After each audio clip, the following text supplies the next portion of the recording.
بسم اللہ الرحمن الرحیم صلی اللہ علیہ وآلہ وسلم۔ ایک خوبصورت واقعہ۔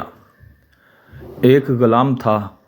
ایک دن وہ کام پر نہ گیا تو اس کے مالک نے سوچا کہ مجھے اس کی تنخواہ میں کچھ اضافہ کر دینا چاہیے تاکہ وہ اور دل لگا کر کام کرے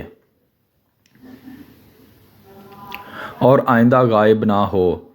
اگلے دن مالک نے اس کی تنخواہ سے زیادہ پیسے اسے دیے جو اس نے خاموشی سے رکھ لیے، لیکن کچھ دنوں بعد وہ دوبارہ غیر حاضر ہوا تو اس کے مالک نے غصے میں آ کر اس کی تنخواہ میں کیا گیا اضافہ ختم کر دیا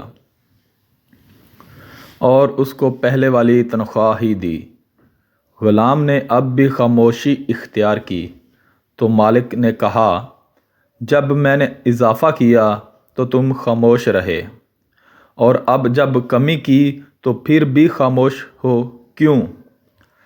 تب غلام نے جواب دیا، جب میں پہلے دن غیر حاضر تھا تو اس کی وجہ بچے کی پیدائش تھی، اور آپ کی طرف سے تنخواہ میں اضافے کو میں نے وہ رزق خیال کیا جو وہ اپنے ساتھ لے کر آیا، اور جب میں دوسری مرتبہ غیر حاضر تھا تو اس کی وجہ میری ماں کی وفات تھی، اور آپ کی طرف سے تنخواہ میں کمی کو میں نے وہ رزق خیال کیا جو وہ اپنے ساتھ لے گئی۔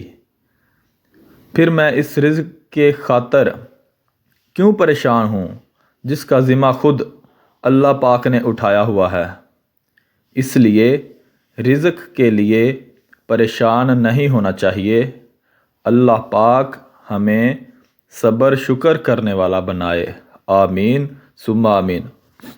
پلیز دوستو، ہمارے اس چینل کو لازمی سبسکرائب کریں۔ ہماری ویڈیوز اچھی لگیں تو ہمیں کمنٹس میں بتائیں، اور اس ویڈیو کو لائک بھی کریں اور اپنے دوستوں کے ساتھ شیئر بھی کریں۔ اللہ آپ سب کا حامی و ناصر۔ اللہ حافظ۔